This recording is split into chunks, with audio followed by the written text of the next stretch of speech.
How's it going, everyone? It's Sam.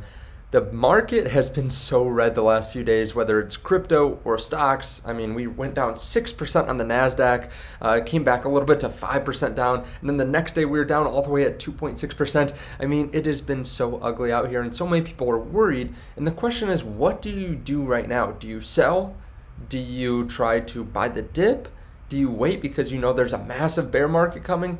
What do you do? And I just ran some numbers. I want to show you them because I think it might change what you do, because it surprised me. As someone that's a dollar cost averager, I buy along the way, and I buy consistent amounts pretty much unless we see some massive dip. I buy a little bit more.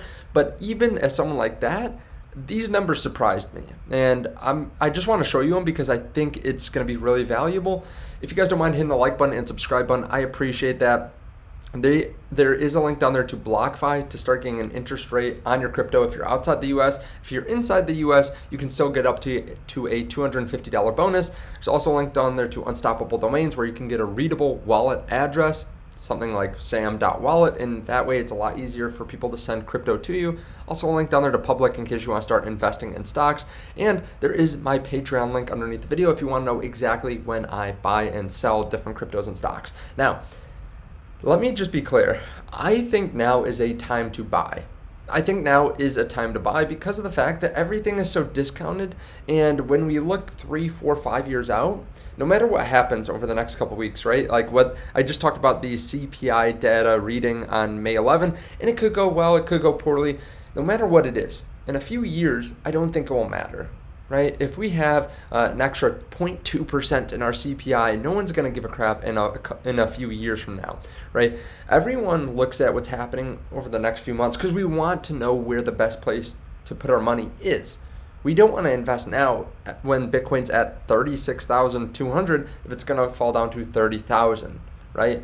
And of course, we can't see the future, but there's always that fear that we're going to buy and then it's going to dip, and then we're going to buy it and it's going to dip, and that's probably a natural fear because we've seen that over the last 7 months. We've seen a crap market. That's why I want to run some numbers and see how, if you could actually time it, right? If you could time the dip, how much would that actually benefit you? So let's take a look at some numbers here, and stick with me here. There are a decent amount of numbers, but I'm going to make it really easy to understand. So let's say Bitcoin's 36,000 right now. You have $1,250 to invest every single month. So $10,000 throughout the rest of the year you want to buy Bitcoin at. We're going to say that you have this extra income every month. You buy Bitcoin. You just dollar cost average. Every single month it falls 5%. Then it falls 5%, 5. It hurts and it hurts and it hurts. We finally get down to 25,000. And then let's say we bounce a little bit and then we come back. And then let's say Bitcoin's at 300,000. 3, 4, 5, it doesn't matter, several years from now. Throughout this time, $1,250 a month, this is how much Bitcoin you buy. You get about a third of a Bitcoin. Now with Bitcoin at 300,000, that means that you have value of about $100,000. So that's awesome, you made a 10x, but let's say you could have timed it a little bit better, right? Because everyone wants to hold off. Everyone's scared about buying consistently right now. Let's say you could time it a little bit better. We have the same scenario. Bitcoin falls 5% month in, month out for the next, through the end of the year. And let's say you hold on to that $1,250. You hold on. And then you time it perfectly. You buy everything you can in December when Bitcoin's at $25,000. Now, instead of 1/3 of a Bitcoin, you can buy about 0.4 Bitcoin. So with Bitcoin at $300,000 in a few years, you made $119,000. Now, to me, that doesn't sound like as good a deal as I would have thought. I mean, I would have thought if you could time it perfectly, right, you would be able to buy more Bitcoin and it would be worth more. But if you hold off and you time it perfectly and you just sit out, you read the charts perfectly, you have a 19% upside. That's it. I mean, the fact is, when you buy down, right, you are getting the same value in the last month. You're getting close to the same value in the second to last month.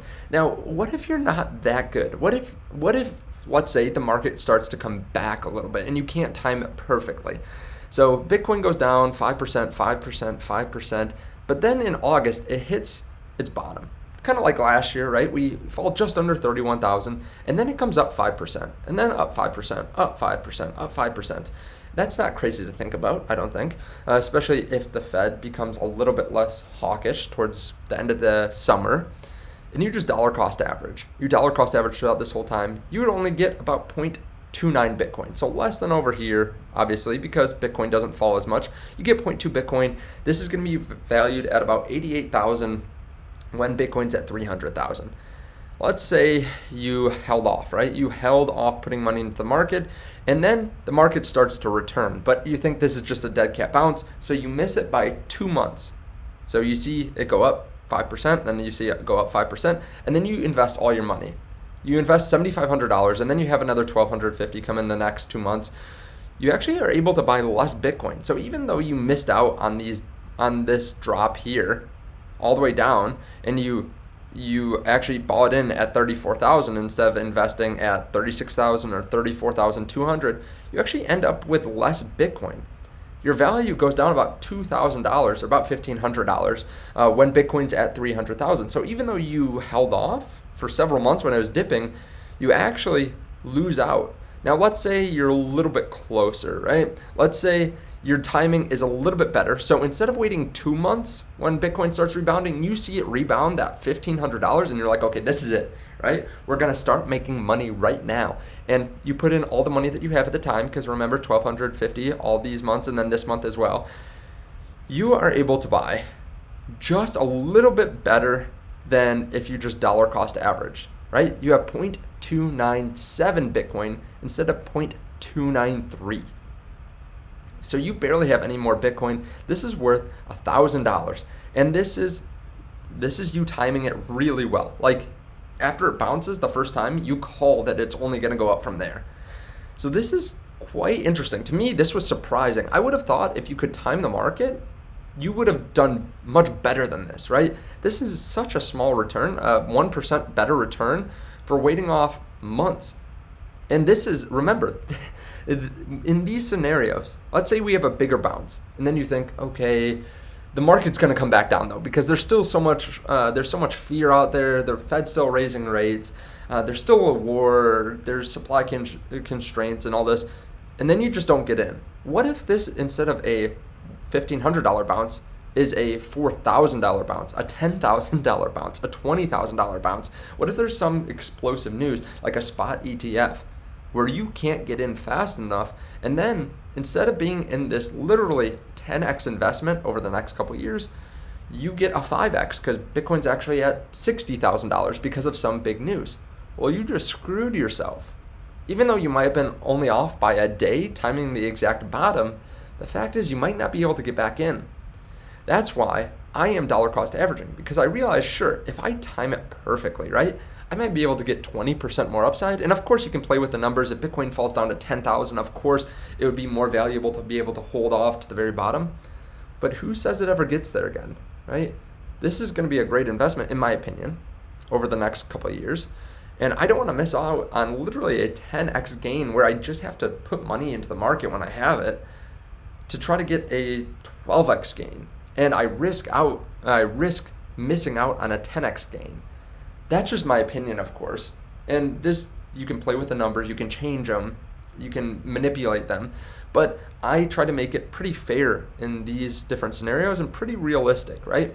This also changes depending on what kind of asset you're looking at, right? Altcoins would be a totally different thing because altcoins can bleed a lot more. You might lose out a lot on dollar cost averaging if, let's say, they fall 10 or 20% every month, right? You can fall 20% a month for a significant number of months, and it's gonna kill your portfolio.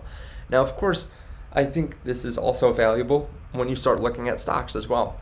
Dollar cost averaging into good companies, I think, is something that you should be doing now too if you are invested in stocks. Now, of course, I'm not a financial advisor. I can't tell you what to do. I don't know what's gonna happen in the future, but I think these numbers show something that a lot of people don't realize, which is the fact that it might just be better for everyone to dollar cost average and stop worrying about the market. Now, let me know your thoughts on this underneath the video. Thank you guys so much. Again, there are links to BlockFi, Unstoppable, Patreon, and Public underneath the video, and I will see you in the next one. Bye.